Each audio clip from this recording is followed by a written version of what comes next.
that we certainly believe that ultimately there is no solution here that does not require a political negotiated settlement.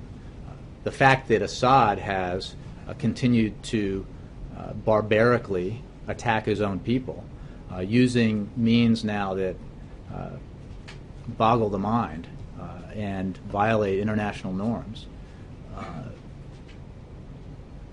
makes the potential for that kind of negotiated solution more difficult. But there is no solution, as we have long made clear, for Syria's future that includes Assad. And we, because of the situation on the ground and because of the military conflict, have provided enormous amounts of humanitarian assistance to the Syrian people and substantial assistance to the Syrian military opposition. Last question. I'd like you to describe the strategic difference for the American government.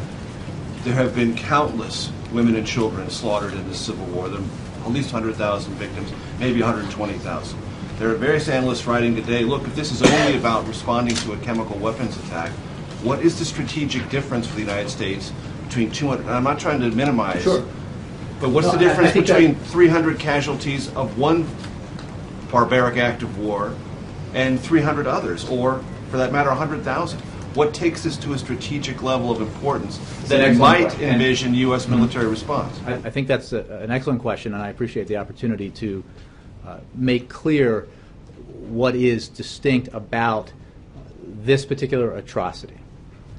The use of chemical weapons is contrary to the standards adopted by the vast majority of nations and international efforts since World War I to eliminate the use of such weapons.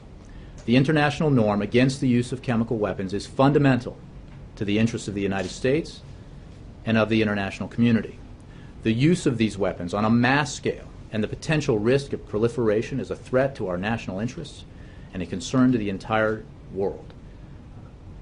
It is because that this international norm exists, because it has been so clearly violated, that we and many around the world have to assess an appropriate response.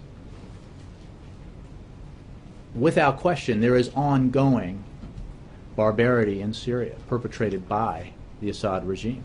And we have provided substantial assistance to the Syrian opposition and will continue to provide substantial assistance to the Syrian opposition in their struggle with Assad. This instance, this use of chemical weapons is distinct because it so clearly violates an international norm that has been in place for a very long time. So by that standard, does it give you a better legal case to actually launch military action? Because killing 100 to 120,000 people also violates international norms, right? I would say, Ed, that I'm not going to speculate about decisions that haven't been made.